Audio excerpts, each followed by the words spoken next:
Buenas noches. El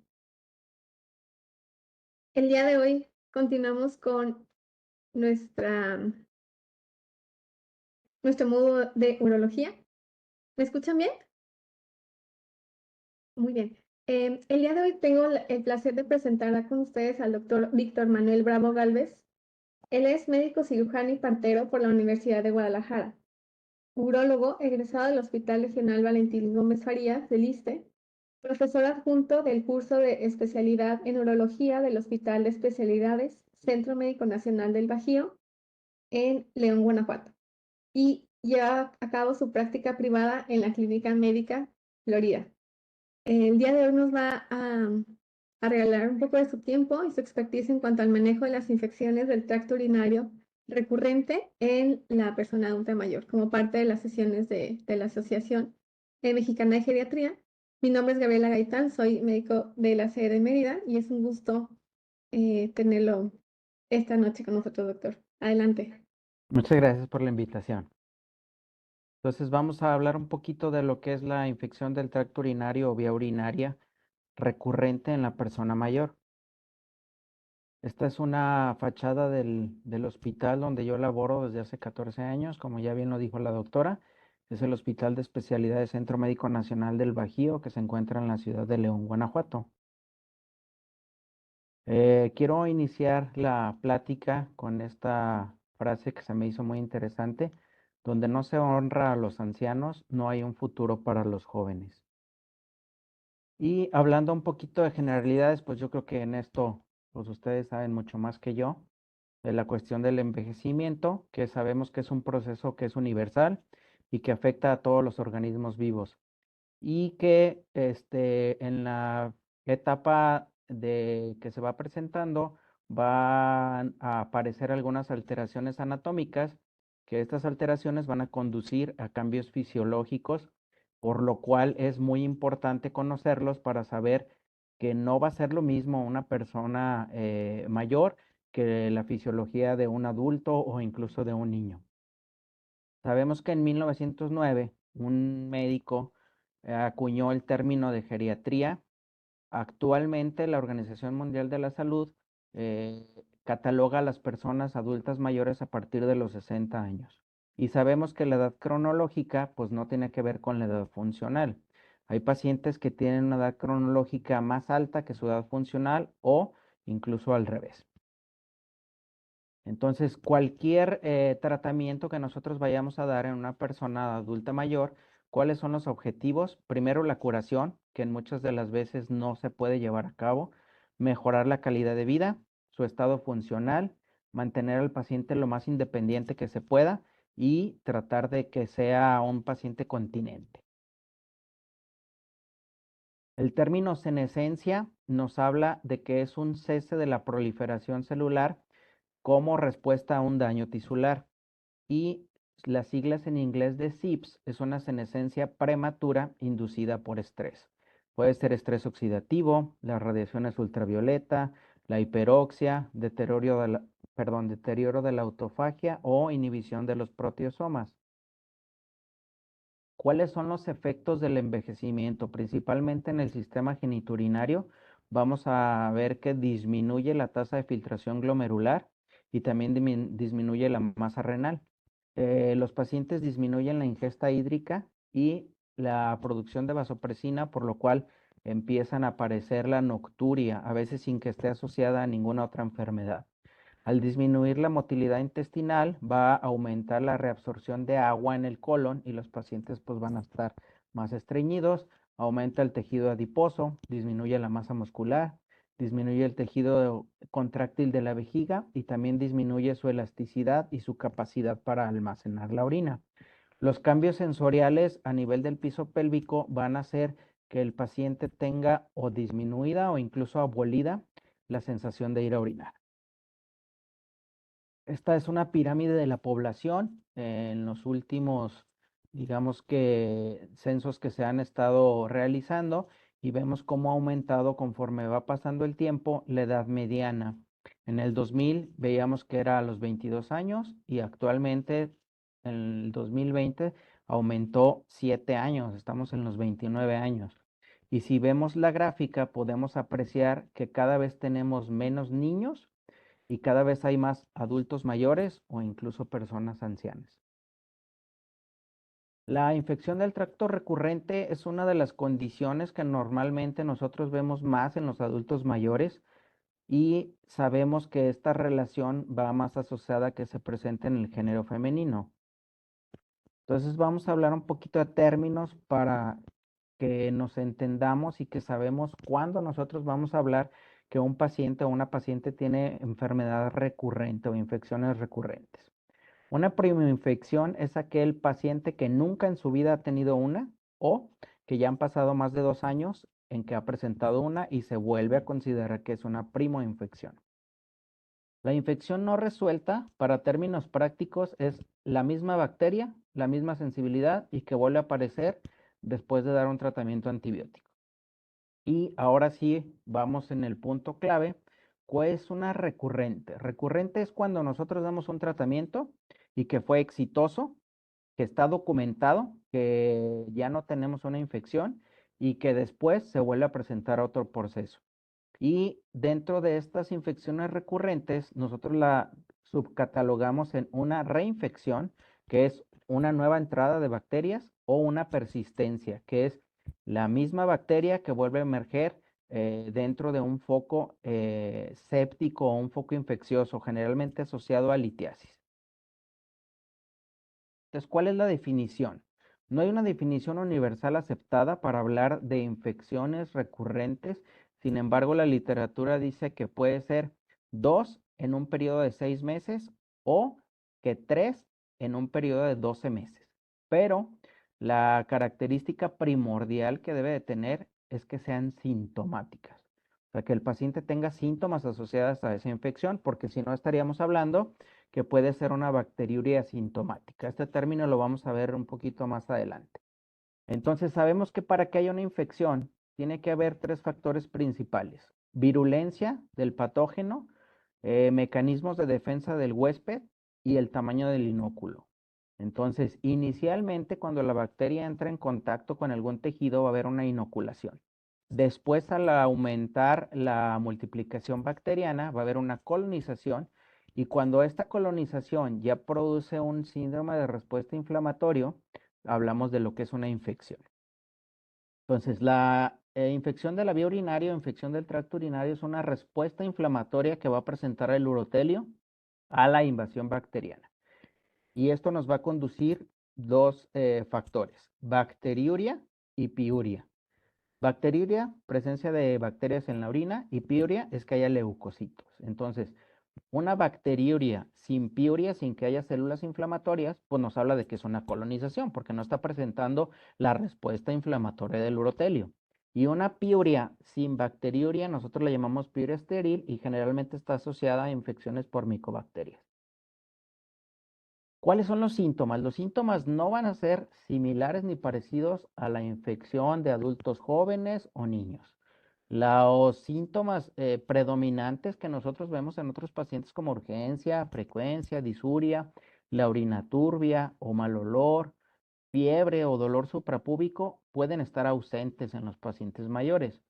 Generalmente esto se asocia a lo que ya habíamos mencionado de la disminución de la sensibilidad y todas esas cuestiones.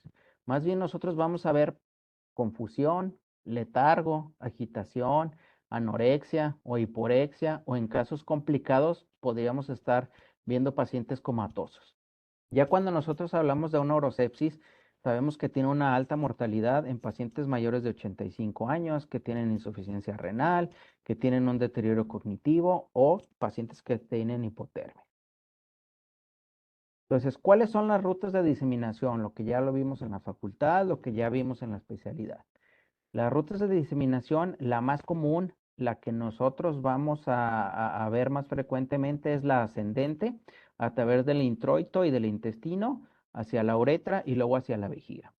La plática generalmente está basada en las pacientes femeninos porque es mucho más común, pero en el hombre también la vía de diseminación ascendente de las 3 es la más común.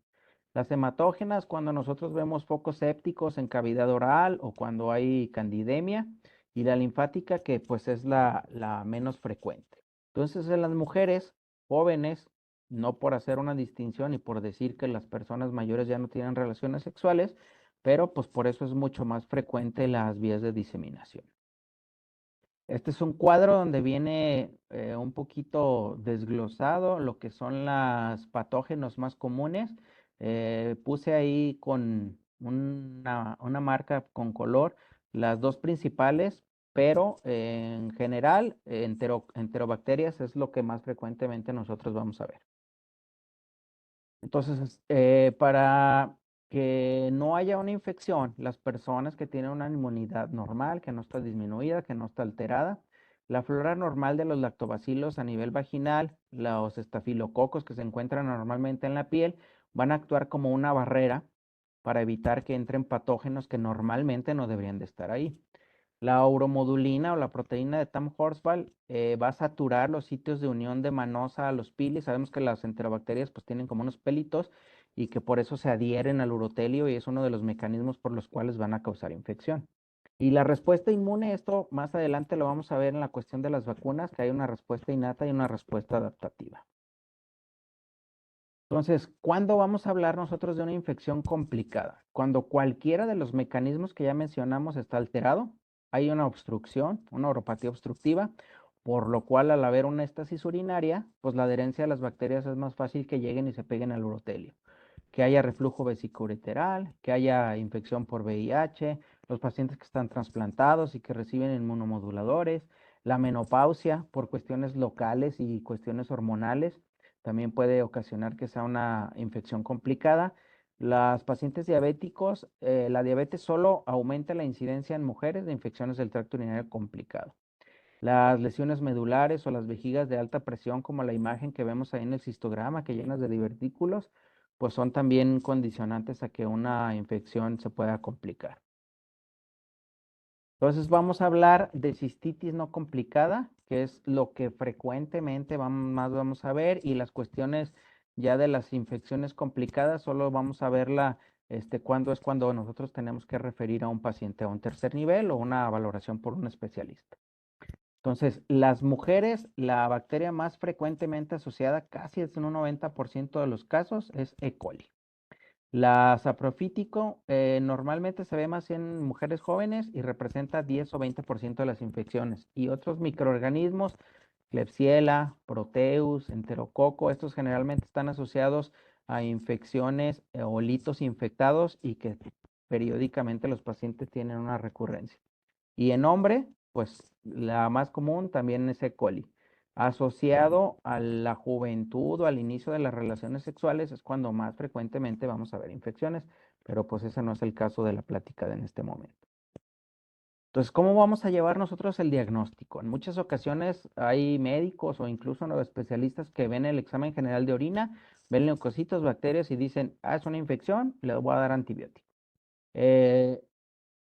De preferencia se tendría que pedir un urocultivo. Y el urocultivo, como vemos aquí en la imagen, esto no es un urocultivo que tiene una información completa. Nos reportan ahí pues cuántas unidades formadoras de colonias, qué bacteria se aisló y nos dice si es resistente o susceptible.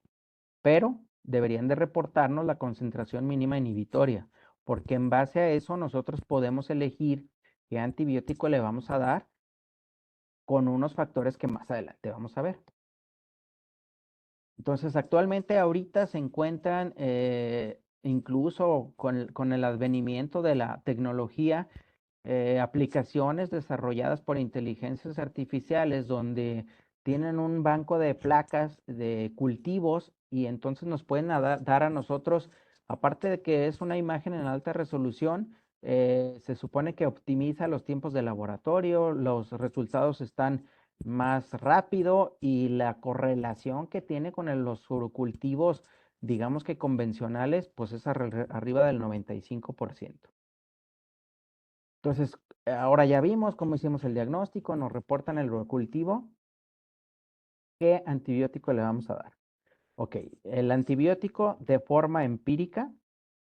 ¿Por qué empírica? Porque si nosotros hablamos que el paciente tiene síntomas y nos llega con un ego patológico, que eso se podría considerar que es una definición de infección del tracto urinario, Si nos esperamos nosotros a que llegue el cultivo, probablemente esa infección que no era complicada se va a volver en una complicada, porque por lo menos vamos a esperar 5 a 7 días para que nos reporten el urocultivo. Entonces, empíricamente, ¿cómo vamos a nosotros elegir qué antibiótico vamos a dar?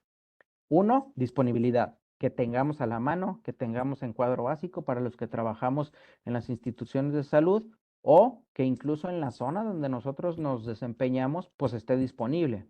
Vemos antibióticos que solo están disponibles en Europa, en Estados Unidos y que en México o no hay o hay medicamentos que en México pues ya se descontinuaron. Entonces también tenemos que tomar en cuenta el costo, cuántos días le vamos a dar de tratamiento y eso va obviamente a repercutir en que el paciente pues tome el tratamiento completo o no. La resistencia que deberíamos de conocer nosotros, si no es por hospital, que sería lo ideal, por lo menos por zona geográfica y saber qué resistencia tenemos en México. Más adelante vamos a hablar un poquito de eso. ¿Cuántos días de tratamiento le vamos a dar al paciente? Y obviamente, pues la vía de administración. A veces hay pacientes que pues tienen pobre tolerancia a la vía oral o pacientes que ya no comen o que van a tener muchos trastornos gastrointestinales por el antibiótico que nosotros le vamos a dar vía oral o que no hay quien nos inyecte. Entonces, este artículo nos habla de las 5 Ds o las 6 Ds, ya agregado otro, dependiendo de cómo nosotros vamos a elegir el antibiótico. Entonces, primero, que sea un diagnóstico correcto, no habla específicamente de la cuestión de dar un tratamiento en cuanto a vía urinaria, a pesar de que el título así lo dice, que elijamos la droga correcta o el antibiótico correcto, la dosis correcta. También tenemos que saber que hay pacientes que en la gran mayoría pues están tomando un montón de medicamentos o su función renal no es la adecuada, entonces tenemos que modificar en base a las dosis que normalmente nosotros damos para un paciente normal. La duración correcta, que no sea ni más ni menos, porque luego decimos, no, pues 7 días para que amarre, para que ahora sí estemos seguros que se radique, o que a veces damos, ay, pues solo le doy 2 días porque pues es para lo que le alcanzó, entonces no. Y la última, pues que agregan ahí debridamiento, drenaje, pero estaríamos hablando de, pues más bien cuando ya es algo complicado, ¿no? Entonces vamos a hablar de terapias antibióticas, en particular, cuáles son los medicamentos, los principales efectos adversos que tienen y cuál es la dosificación. La nitrofurantoína, a pesar de que es uno de los antibióticos más viejitos que tenemos, es uno de los que menos resistencia tienen y que son los que de casi de cajón deberíamos de aprenderlo y seguirlo dando porque son medicamentos que tienen muy buena respuesta, que tienen baja tasa de resistencia y que tienen muy buena tolerancia.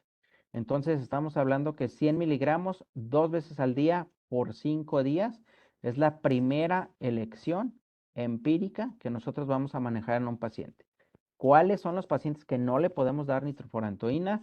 Pues la alergia, pues afortunadamente es rara, pero a lo mejor hay pacientes que tienen muchos trastornos gastrointestinales y que a lo mejor por eso no lo pueden tolerar. El hablar de efectos ecológicos, sabemos que cuando damos un antibiótico vamos a barrer aparte de las bacterias patógenas, con la flora normal. Entonces, si es un paciente que de por sí, a lo mejor su flora intestinal no es la más adecuada y nosotros le zumbamos un antibiótico que probablemente el espectro sea mucho mayor a lo que necesitamos, pues vamos a barrer aparte de la flora intestinal normal en las mujeres con la flora vaginal y eso nos va a causar una alteración ahí en los mecanismos de defensa que pueden hacer que haya más recurrencia en alguna infección. Entonces, afortunadamente la nitrofurantoína pues tiene pocos de estos efectos y la eficacia va a ser muy similar a 3 días de trimethoprim con sulfametoxazol.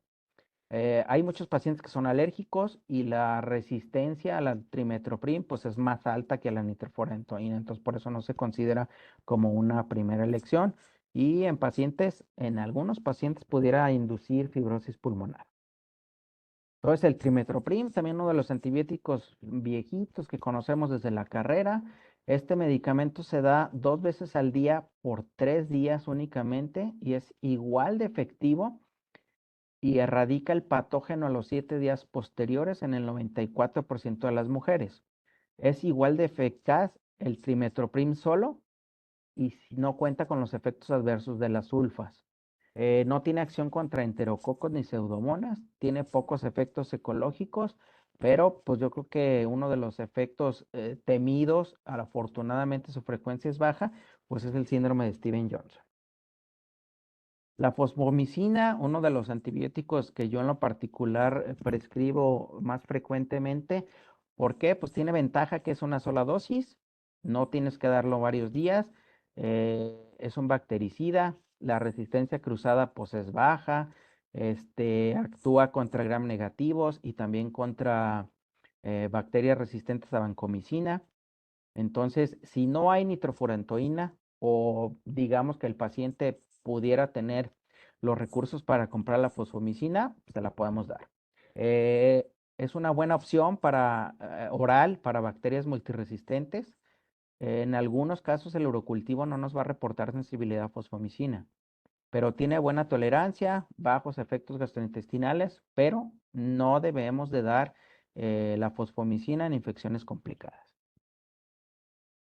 Las fluoroquinolonas, lo que más frecuentemente nosotros vemos que prescriben en las unidades de primer nivel, pues se utilizó mucho, era eficaz, eran 3 días, pero la tasa de resistencia nos ha orillado a que sea cada vez lo que menos llegamos a utilizar.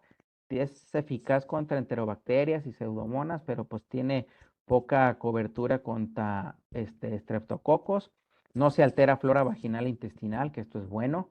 No son nefrotóxicos, eso también es un factor que tenemos que tomar en consideración, pero se ha asociado las fluoroquinolonas a que puede tener alteraciones en cuanto a salud mental.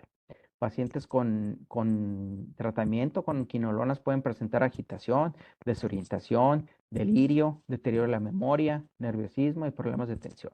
Entonces, si de por sí ya los pacientes mayores tienen alguno de estos factores, pues todavía lo podemos desencadenar de forma más aguda. Y también en pacientes con diabetes, pues hay que tener ahí cierta consideración. También se asocia a ruptura de tendones y a disección de la aorta. La ampicilina, amoxicilina, que también se utilizó mucho en el pasado, las tasas de resistencia pues son arriba del 50%. Tiene pocos efectos ecológicos en el intestino, pero sin embargo va a producir alteración a nivel vaginal y esto puede ocasionar que haya reinfección con cepas resistentes a estos tratamientos o vaginitis por cándida. El clavulanata mejora la actividad contra las bacterias productoras de beta-lactamasa resistentes a amoxicilina, pero pues también el alto costo y los efectos secundarios gastrointestinales pues van a limitar su utilidad.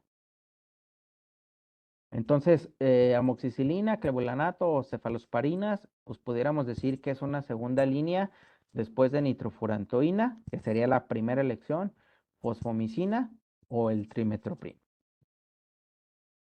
Entonces, ahora, ya vimos cuáles son los antibióticos que deberíamos de prescribir, cuántos días. Aquí es variable porque a veces dice que en mujeres dosis única pudiera ser fosfomicina o 3 días. Y los hombres, como tendemos a ser más complicados en todo, pues tendemos que requerir un poquito más de días, que incluso pueden ser desde 7 hasta 14 días. En mujeres no es necesario que después de que demos un tratamiento solicitemos urocultivo, cuando es una infección no complicada y cuando no es recurrente. Si es un paciente, una paciente que ha tenido ya infecciones recurrentes, después del tratamiento es mandatorio, obligatorio solicitar un urocultivo para ver que ya se erradicó completamente la infección. La mitad de los hombres que tienen infecciones recurrentes va a presentar una anomalía congénita. Las cefalosporinas, pobre actividad y aparte los espectros que tenemos y las presentaciones vía oral, por ejemplo, en el IMSS no tenemos ninguna cefalosporina vía oral, entonces es poco lo que lo utilizamos. En lo privado también la cefalexina, el Keflex, pues por el costo podemos dar a lo mejor una sola dosis de fosfomicina en una no complicada y eso también puede ser que limite un poquito la prescripción. Eh, Se puede dar de 3 o 4 veces al día durante 3 a 7 días, que si lo comparamos a lo mejor con la fosfomicina o con 3 días de nitrofurantoína, pues estaríamos hablando que van a ser más días los que lo tienen que tomar. Aminoglucósidos, este es un pleito eterno que tenemos con todos los clínicos porque siempre que recetamos algún aminoglucósido nos satanizan o nos dicen que se van a quedar sordos los pacientes, que le vamos a causar insuficiencia renal.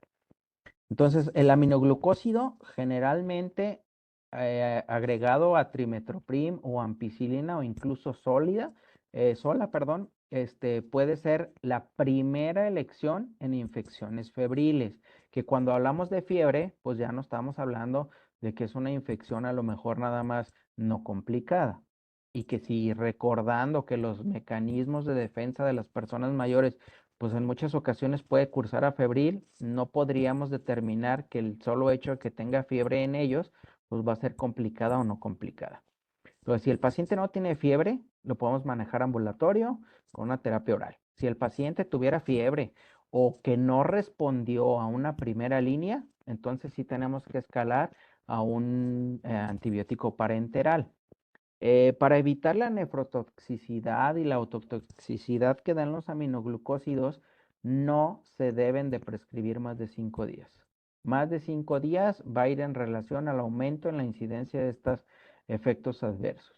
Eh, Se ha utilizado o nosotros lo utilizamos en una sola aplicación intramuscular, 1 gramo, 2 ámpulas en una misma inyección, una sola vez al día y con eso garantizamos que vamos a maximizar la eliminación de las bacterias, vamos a aumentar la concentración máxima y la concentración inhibitoria y aparte reducimos el potencial de toxicidad dependiente del tiempo y tenemos un efecto post-antimicrobiano más prolongado. Hay nuevos aminoglucósidos, desafortunadamente pues no los tenemos disponibles aquí en México.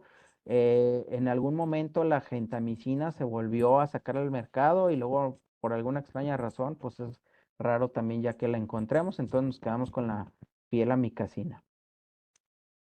Hay algo que se llama terapia de autoinicio. Esto yo lo considero que no es para un medio en el cual nos desenvolvemos nosotros por la idiosincrasia que tenemos en nuestra cultura. Esto es países desarrollados en el cual el paciente empieza a tener síntomas y dice, yo ya tuve esto, yo sé que es una infección y a veces empiezan a tomar el antibiótico antes de presentar algún examen de orina o incluso pacientes que ni acuden a la consulta.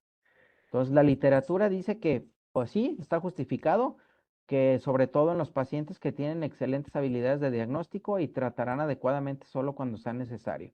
Por eso pongo el guiño ahí, porque creo que nuestro medio no es una medida que pueda ser replicable.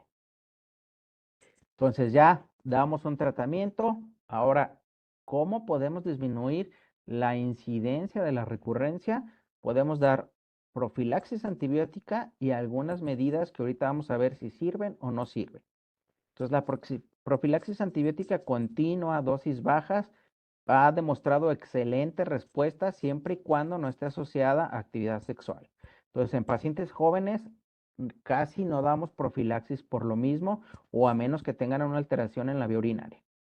No va a aumentar la resistencia contra placebo en pacientes que dan, yo por lo menos tengo pacientes que he tenido que tengo con nitrofurantoína desde hace años y afortunadamente la resistencia que genera estos medicamentos pues es muy, muy baja.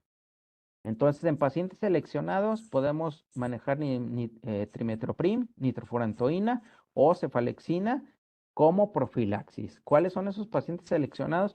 Pues pacientes que a lo mejor queremos evitar alguna complicación, pacientes que son diabéticos, pacientes que tienen un cateterismo prolongado o un cateterismo permanente.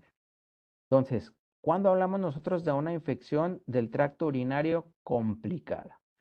Uno, una anomalía funcional o anatómica del tracto urinario. Que seamos hombres, ya estamos hablando que es complicada. ¿Por qué? Porque es mucho más frecuente en mujeres. Entonces, si se presenta en un hombre, si quiere decir que tiene una alteración que lo esté condicionando a que tenga esa infección. Las infecciones en niños, embarazadas, diabéticas, inmunosuprimidos, en pacientes ancianos se considera que es una infección complicada, que hayan tenido o estén tomando antibióticos, que tengan un catéter urinario permanente, que se hayan instrumentado, ya sea una cistoscopía o algún procedimiento que se haya adquirido en el hospital o que los síntomas sean más de 7 días.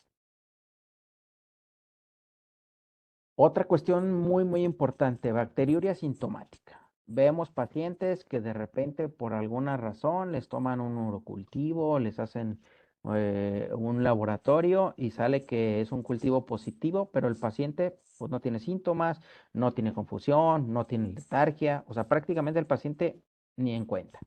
Entonces, no debemos tratar a estos pacientes. El sobretratamiento o el nosotros tratar exámenes y no pacientes, vamos a condicionar a que aumente la resistencia bacteriana, que a final de cuentas estamos hablando de que se vienen, ahora sí que tiempos oscuros, como diría la película de Harry Potter, porque la resistencia o la creación de superbacterias, cada vez estamos viendo bacterias que son multiresistentes. Entonces, la bacteriuria está presente 10 a 20% de las mujeres. De preferencia, se tiene que solicitar un nuevo urocultivo y si ese urocultivo se tomó a lo mejor sin las medidas higiénicas que se debe de tomar, pues a lo mejor realizar un cateterismo, pero no es lo ideal. Entonces, la pérdida de acidificación del pH vaginal que concurre con la menopausia va a hacer que los lactobacilos desaparezcan, pues que no proliferan en un medio alcalino. Entonces, ¿cuándo sí debemos tratar una bacteriuria asintomática? Solo en mujeres embarazadas y solo en pacientes que vamos a operar. Si no reúne esos dos requisitos, no tenemos que tratar la bacteriuria asintomática. Entonces, el tema, ahora sí que difícil, la resistencia bacteriana.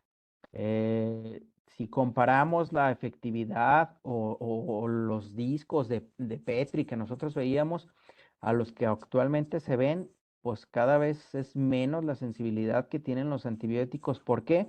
Pues por la mala prescripción, porque los pacientes a lo mejor no se toman el tratamiento como se debe, o que sin estar en contra de las farmacias y todas las cuestiones que creo que tienen sus cosas buenas de que tengan un acceso a bajo costo a los pacientes, pero prescriben antibióticos como si fueran dulces. Entonces vemos en la imagen cuál es la resistencia que se presenta, por ejemplo, a E. coli y Klebsiella en algunos urocultivos. Si nosotros vemos, por ejemplo, la ampicilina E. coli, 82% de resistencia. Entonces, prácticamente la ampicilina no deberíamos de utilizarla. Y sin embargo, si lo comparamos, por ejemplo, con nitrofurantoína, 7%, o con los aminoglucósidos, 2%, ni hablar de los carbapenémicos, pero pues eso no es el tema que vamos a estar tratando ahorita, porque pues estos solo se pueden utilizar en medios hospitalarios. Entonces, por ejemplo, Escherichia coli, no productora de beta-lactamasas, resistencia a nitrofurantoína, 0%. E incluso la productora de beta-lactamasas, 0%. Y hablamos, perdón, si hablamos de la cuestión de la resistencia, por ejemplo, de trimetoprim en no productora de beta-lactamasas, está por arriba del 50%. Y, por ejemplo, las cefalosporinas, pues tenemos ahí, obviamente por la producción de las beta-lactamasas, 88%. Y profloxacino, pues ni hablar, las quinolonas yo creo que ya no tienen un papel en las cuestiones ni complicadas ni complicadas. Porque si vemos la tasa de resistencia a productoras de beta-lactamasa, estamos arriba del 90%.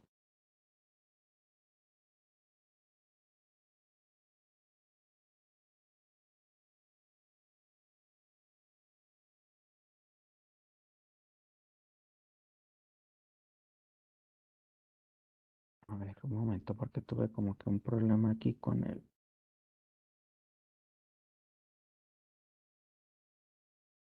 Ok, listo.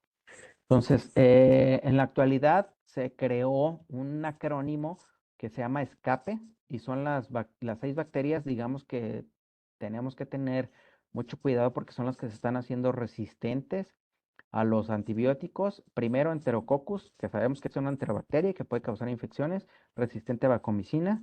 El estafilococo dorado, resistente a meticilina. La Klebsiella, el Acinetobacter baumani, que esto frecuentemente lo vemos en las unidades de cuidados intensivos. La Pseudomonas, otra bacteria súper resistente. Y el Enterobacter cloacae. Entonces, en la imagen superior podemos ver los discos de lo que era la sensibilidad antibiótica antes y de lo que es ahorita.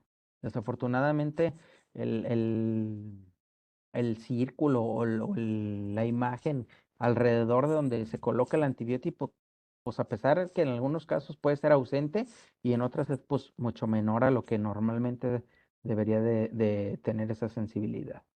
Entonces, desde la antigüedad se utilizan que el acidificante, que si la vitamina C, que si le doy su cebalín, que si le doy el redoxón, los alcalinizantes, las cuestiones de las hierbas, las cuestiones naturistas, incluso decirle al paciente, pues es que tiene que ir a orinar, no se pase, no se aguante las ganas, no sirve absolutamente para nada.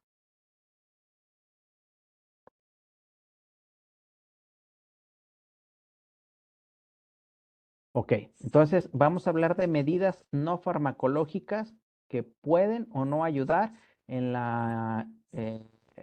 evitar que vuelvan a aparecer la recurrencia de estas infecciones. Entonces, los estrógenos se utilizan y se utilizan muchísimo. Una de las teorías es que las pacientes generalmente van a tener un prolapso de órganos pélvicos y esto va a condicionar a que no haya un vaciamiento completo y que tengan orina residual. Y obviamente, pues vamos a hablar de inóculo, colonización e infección. Entonces, también la menopausia, el que disminuye la producción de estrógenos, va a causar una atrofia del epitelio vaginal. Esto va a aumentar el pH. Al aumentar el pH y que sabemos que es un medio alcalino, pues no van a sobrevivir los lactobacilos, que a final de cuentas es una barrera protectora. Eh, ¿Por qué se vio que los estrógenos, perdón, servían? Porque va a disminuir el pH y al disminuir el pH, pues los lactobacilos van a proliferar. Desafortunadamente, para que nosotros veamos un efecto, tienen que ser 12 semanas para que nosotros veamos que empieza a aparecer el efecto protector. Puede ocasionar efectos adversos como sensibilidad en los pechos, secreción no fisiológica, incluso sangrados anormales, que haya manchado de la ropa interior, irritación, comezón vaginal.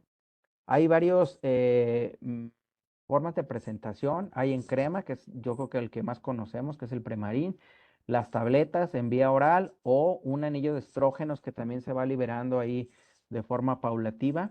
Sin embargo, en una revisión sistemática se vio que sí mejoraba la calidad del epitelio vaginal, pero no se analizó si disminuía o no las infecciones.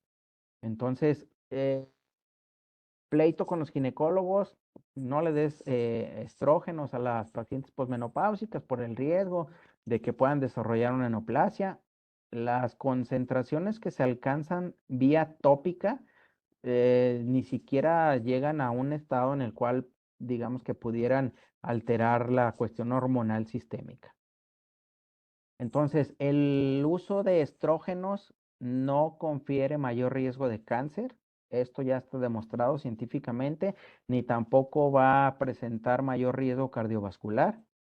En los pacientes que están tomando tamoxifeno, tampoco se demostró que tenga un mayor riesgo de recurrencia del cáncer. Actualmente se están utilizando nuevos métodos para tratar un poquito la atrofia vaginal, pero no tiene ninguna utilidad como prevención de infecciones. El arándano, yo creo que más de una vez hemos escuchado que no, que el arándano puede disminuir las infecciones.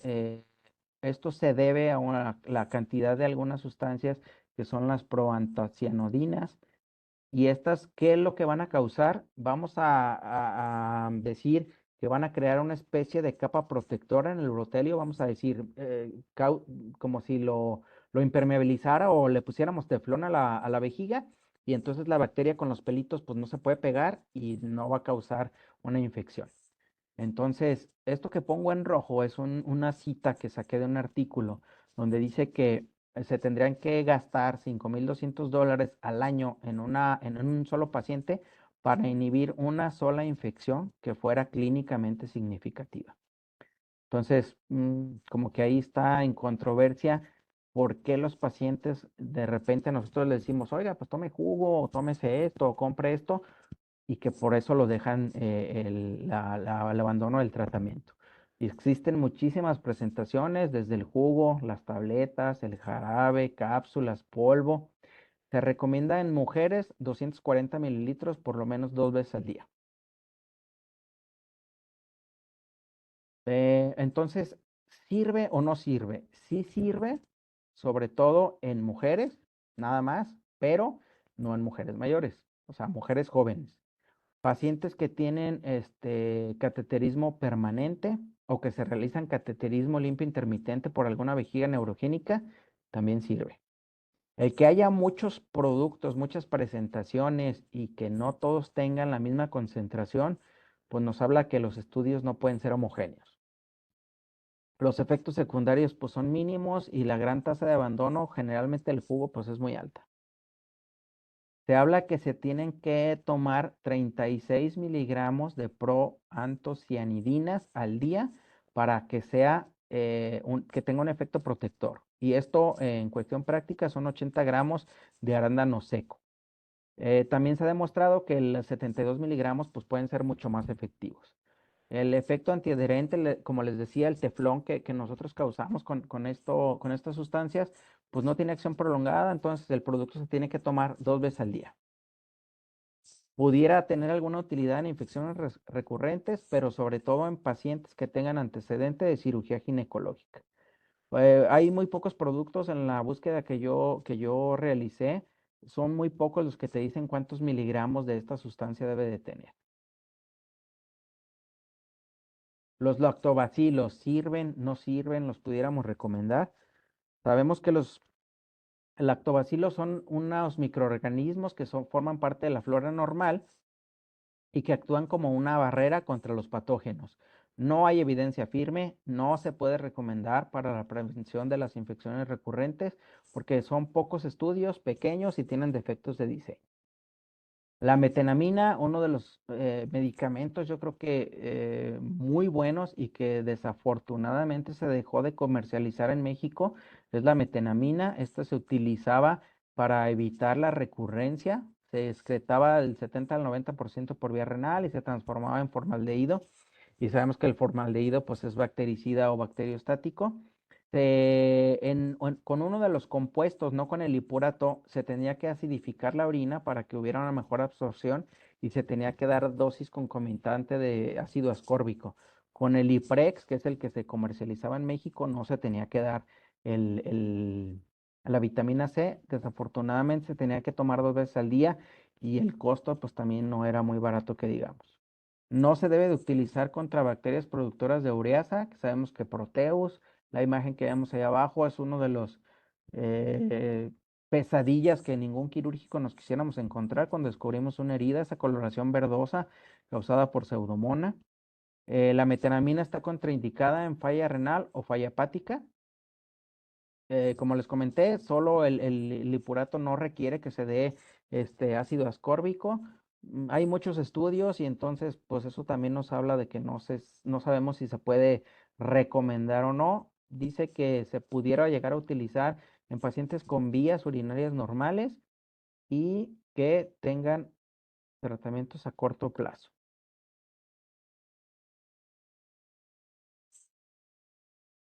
La D-manosa, yo creo que esto es uno de los productos que sí tienen utilidad y que sí lo pudiéramos llegar a recomendar. Es un azúcar simple y que su mecanismo de acción es que va a saturar los receptores para manosa, entonces los pelitos de la bacteria pues ya no se pueden agarrar ahí al urotelio de la vejiga y entonces pues la bacteria pues va a nadar y se va a expulsar. Este es similar al efecto protector que confiere la nitrofurantoína en las infecciones recurrentes y obviamente pues va a causar menos efectos adversos por la cuestión gastrointestinal de la nitrofurantoína. Incluso en las infecciones agudas dice que puede disminuir los síntomas, pero pues todavía no sabemos cuál es la dosificación óptima, porque hay múltiples presentaciones en el mercado. Ahora vamos a hablar un poquito de inmunoterapia, las vacunas. Hay vacunas orales, vacunas en óvulos y vacunas sublinguales. El Urovaxón, yo creo que en alguna ocasión han escuchado el Urovaxón, es una vacuna o una inmunoterapia, más bien por así decirlo, porque cuando nosotros decimos vacuna, pues como que siempre lo asociamos a que tiene que ser inyectable. Va a causar una profilaxis de forma inmunoactiva y son extractos bacterianos. Son 18 serotipos de E. coli que están muertos por calor y esto va a aumentar la fagocitosis de neutrófilos y macrófagos, estimulando el sistema inmunitario para que se dirija y específicamente ataque los uropatógenos. Se toma una cápsula al día. eh, Esto sí está demostrado que hay menor riesgo de presentar una infección recurrente y también disminuye el número de eventos de infecciones en el año. Beneficio a favor, pues los estudios hay como que calidad ahí variable, pero el simple hecho de disminuir el uso de antibióticos, yo creo que pudiera ser una buena opción. El Urovac o los óvulos vaginales, creo que no está disponible en México. Hay muy poca información. Estos son unos óvulos que se colocan en la vagina y incluye 10 especies de bacterias y 6 son uropatógenas. Está E. coli, Proteus, Klebsiella, Morganella morgani y Enterococcus fecalis, que sabemos son de las principales etiologías en una infección. Se aplicaban semanal y después se tendría que aplicar mensual. Es una empresa europea la que lo fabricaba, no sé si haya algún estudio, pero lo único que encontré pues es muy poca información. El SPEC, a lo mejor y ni siquiera vale la pena mencionarlo porque apenas está todavía como que en experimentación. Son polisacáridos tetravalentes de E. coli. Sí se aplica intramuscular en el deltoides y pues todavía no vemos resultados. Y es de lo más nuevo que hay. El Uromune son una solución que se pone sublingual y tiene actividad contra E. coli, Klebsiella, Proteus y Enterococo. Esto va a promover la actividad de los macrófagos y los neutrófilos. Es una respuesta rápida, estimula el sistema linfoide, pero pues el costo. O sea, son casi 3,000 pesos.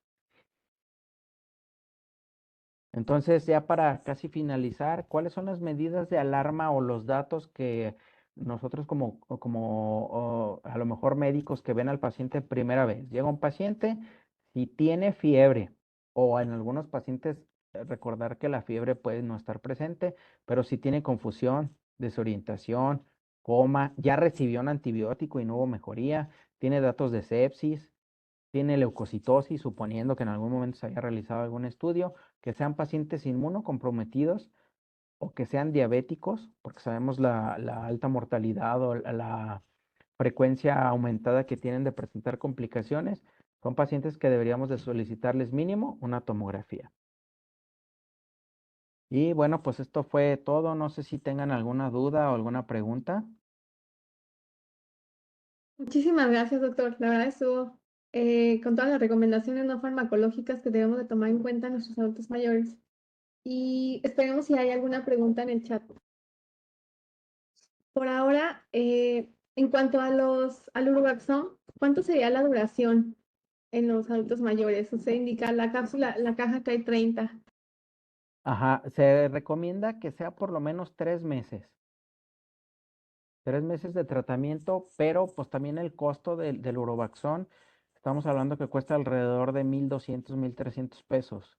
Entonces, para el medio, digamos que los que trabajamos en las instituciones, pues sí, creo que es un poquito alto el costo. A lo mejor en ese paciente le puedes recomendar mejor la manosa, que a lo mejor tiene en cuanto a efectividad y en cuanto a, digamos que disminuir el riesgo de la recurrencia y que a lo mejor el precio pues puede estar, digamos que un poquito más accesible.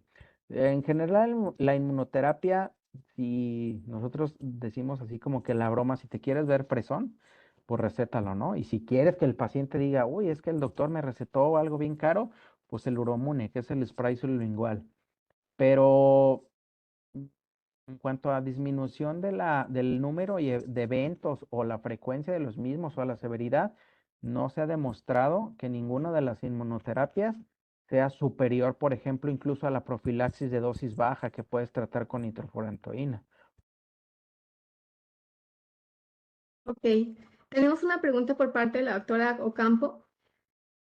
Nos comenta La indicación del tratamiento de la bacteriuria asintomática en pacientes que se van a operar. La indicación es solo en cirugía urológica según las guías de la ITSA. Sí, ¿Existe alguna recomendación o evidencia de tratamiento en caso, por ejemplo, pacientes que van para cirugía de fractura de cadera, sobre todo para eh, prótesis? a nosotros nos mandan muchos pacientes como parte del protocolo de que van a recibir alguna prótesis o incluso que se van a someter a algún cateterismo cardíaco o algo para erradicación de focos sépticos. En realidad no se ha demostrado que el dar una profilaxis pueda disminuir la aparición en cuanto a lo mejor alguna sepsis o alguna que estén relacionada en cuanto a la cirugía o a la prótesis. O sea, nosotros únicamente recomendamos profilaxis antibiótica para la cuestión urinaria en pacientes que solo se van a someter a cirugía urológica. Ok.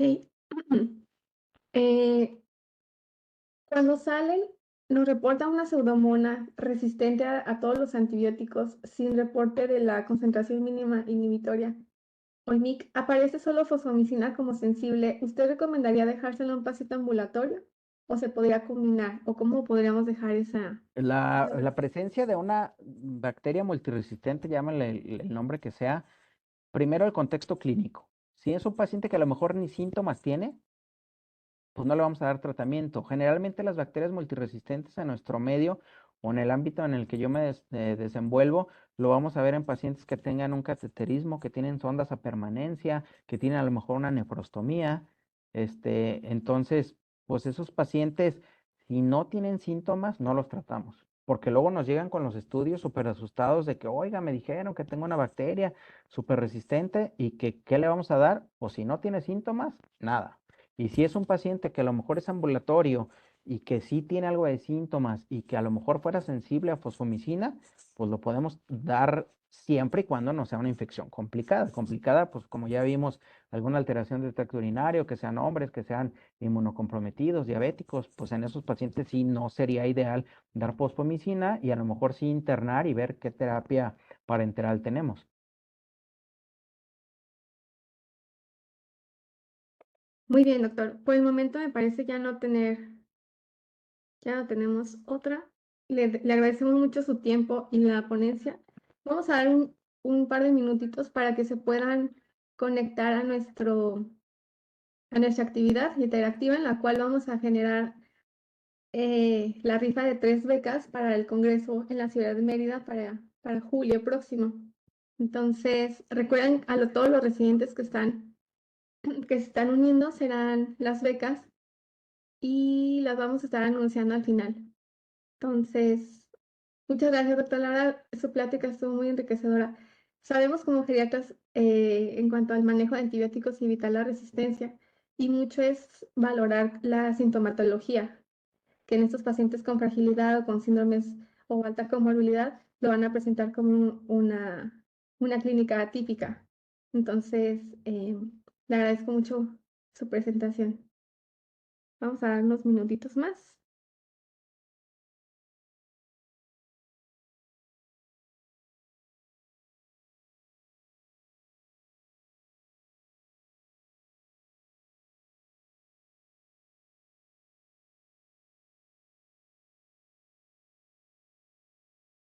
Muy bien, recuerden que las preguntas van contratiempo y es cuando se generan mayor número de puntos. Entonces, la dinámica es la misma, se lee la pregunta, las opciones y en cuanto tengan la seguridad pueden contestar a través de su teléfono o en la computadora donde se encuentre. Y al final el doctor nos va a apoyar con la retroalimentación. Muy bien, esperamos un poquito más.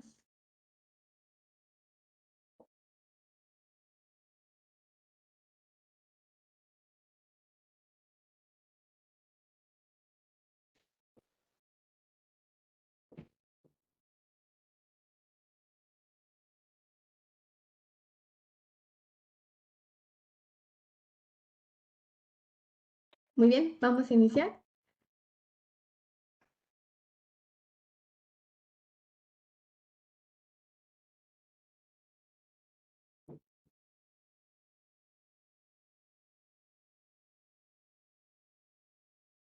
Tenemos a 40 jugadores.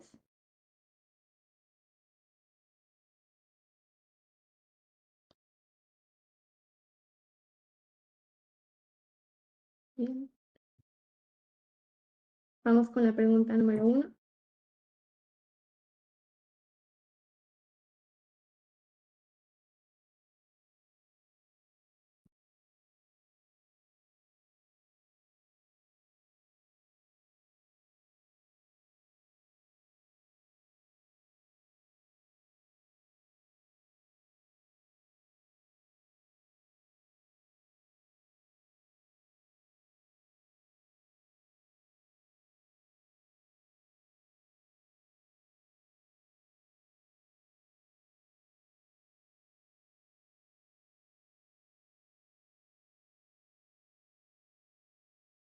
Vamos a ver.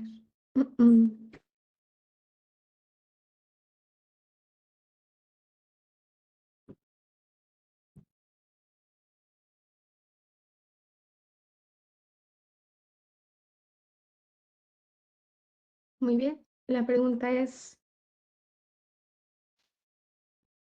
no sé si la pueden ver ya. Es un hombre de 78 años, residente en una estancia desde hace 4 años, portador de hiperplasia prostática con catéter uretral a permanencia, y durante una supervisión se toma un cultivo del catéter urinario, resultando 105.000 unidades formadoras de colonia de Klebsiella. No refiere ninguna molestia.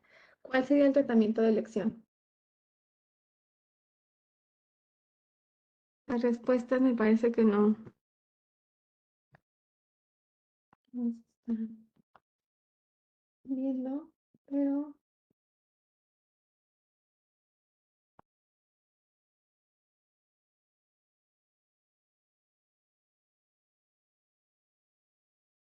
opción A, no sé si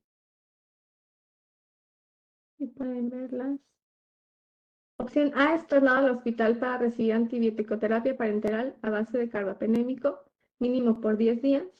B es iniciar amicacina intramuscular 500 miligramos cada 12 horas por 5 días. Nitrofurantoína cápsulas son 100 miligramos vía oral cada 8 horas por 3 días. D, D es no requiere tratamiento antibiótico y la E es tomar nuevo cultivo por aspiración suprapúbica antes de iniciar el tratamiento antibiótico.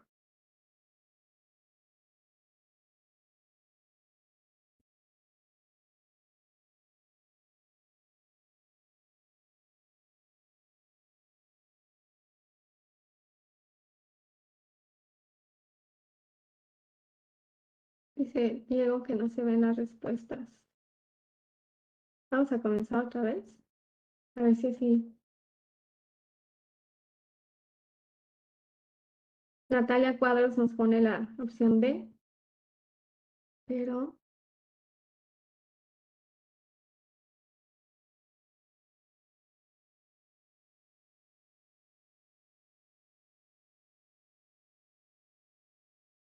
vamos a ver porque tal vez tengo.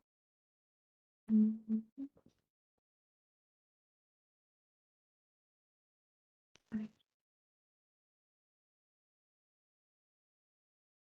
un segundo. Me está pidiendo que la pregunta sea. Si lo que podemos hacer es ponerlas en el chat otra vez. No, no me la dan.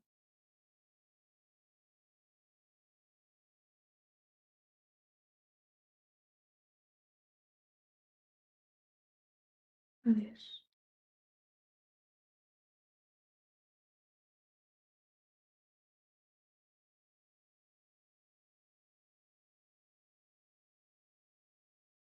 Cargando resultado.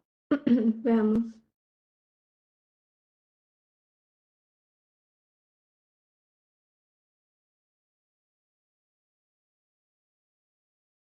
Creo que es cuestión de mi internet que no las está cargando.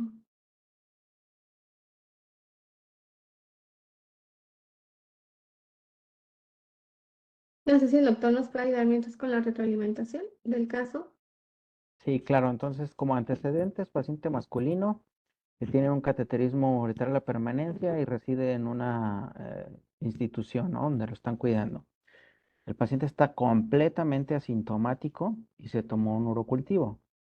Entonces, para cuestión práctica, estamos hablando de una bacteriuria asintomática.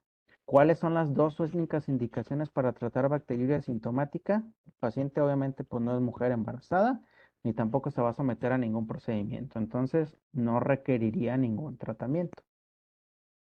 Ok, muy bien. Vamos a ver si nos permite la presentación cargar la siguiente respuesta. Sí veo por el chat que no se puede responder, entonces lo que vamos a hacer es utilizar nuestro chat. Voy a seguir con la siguiente pregunta. A ver si la puedo poner mientras en el... no me la dio. Vamos a ver.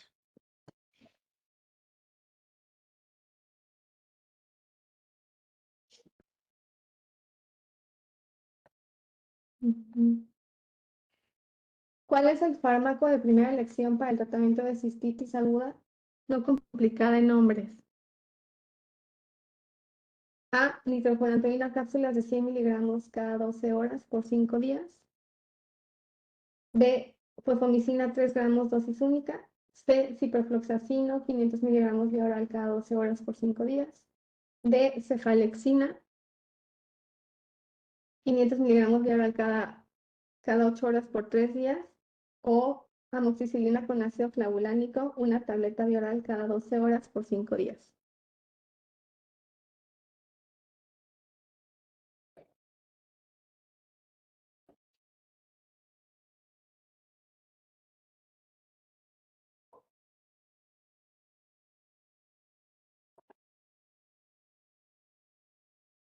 Muy bien. La mayoría respondió B. A. B. Muy bien. La respuesta correcta es A. Nitrofurantoína, cápsula de 100 miligramos de oral cada 12 horas por 5 días. Muy bien, para los que contestaron con A. Doctor, ¿alguna retroalimentación o algo? Pues nada más recordar que la nitrofurantoína es la primera elección. Podemos dar fosfomicina, pero recordar que la elección del antibiótico que nosotros vamos a prescribir tiene que ver con la disponibilidad que tengamos, el costo, la duración y todo. Entonces, nitrofurantoína por la resistencia, estamos hablando que es primera elección como tratamiento de no complicadas. La fosfomicina pudiera ser que sea una segunda elección o nosotros la reservamos para pacientes que ya recibieron un antibiótico vía oral y que no han tenido una mejoría como dosis única. Muy bien, la siguiente es, ¿cuál es la dosis optimizada de mectracina para el tratamiento de una infección urinaria febril? A es 500 miligramos intramuscular cada 12 horas por 5 días. B es 1 gramo intramuscular cada 24 horas por 14 días. C es 1 gramo intramuscular cada 24 horas por 5 días. B es 500 miligramos intramuscular cada 24 horas por 7 días. Y E es 1 gramo intramuscular cada 12 horas por 14 días.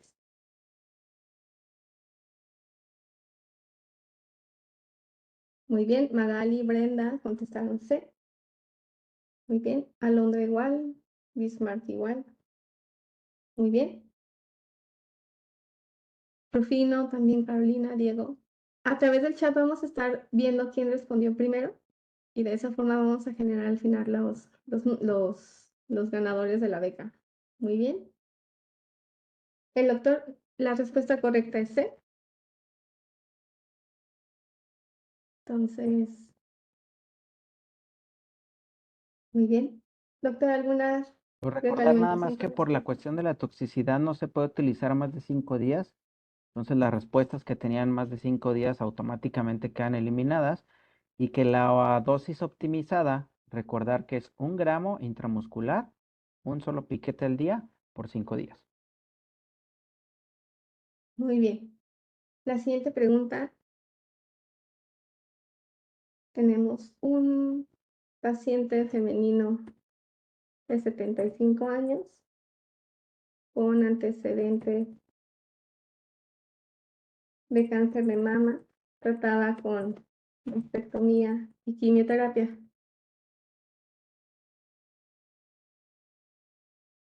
Y desde hace un año. Actualmente en tratamiento con tamoxifeno. Ha tenido múltiples infecciones recurrentes del tracto urinario. ¿Y cuál de las siguientes aseveraciones del uso de estrógenos es correcto? Número A es por ningún motivo se puede prescribir. B es no tiene ningún efecto. El C es la administración diaria de cualquier presentación no representa un riesgo. La D es aumenta el riesgo cardiovascular y solo se recomienda sin síndrome metabólico. Y E, no hay ninguna evidencia.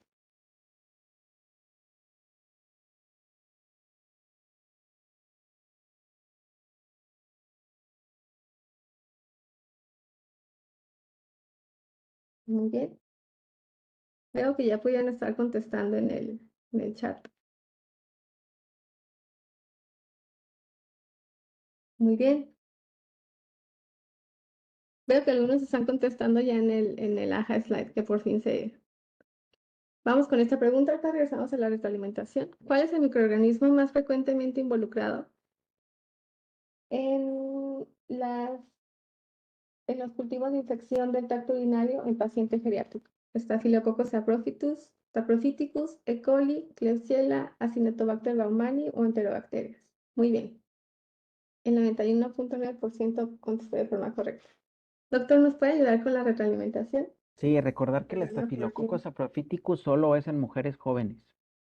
Entonces, E. coli predomina en los dos sexos como principal agente causal de infecciones del tracto urinario, ya sea en hombres o en mujeres. Muy bien. Vamos con la última. Vamos a ver, Ale Flores sigue liderando, José Carlos y Mayra sube al podio. 97, la matrícula 97, terminación 491 y bis. Muy bien. Pregunta 6 de 6. ¿Cuáles son las principales medidas de alarma para pensar en una infección del tracto urinario que se volvió complicada? Antecedente de diabetes o inmunosupresión, que presenten fiebre, que se documente una leucocitosis, un ataque al estado general o todas son correctas.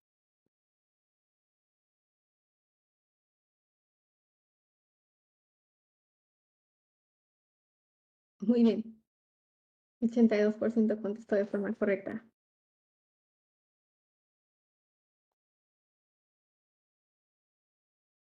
¿Alguna retroalimentación, doctor? Pues nada más como que ahí fue por descarte, porque la fiebre por sí sola, a pesar de que pudiéramos decir, a lo mejor y no se considera, porque a lo mejor no todos los pacientes lo van a presentar, pero no había una opción que tuviera las otras tres.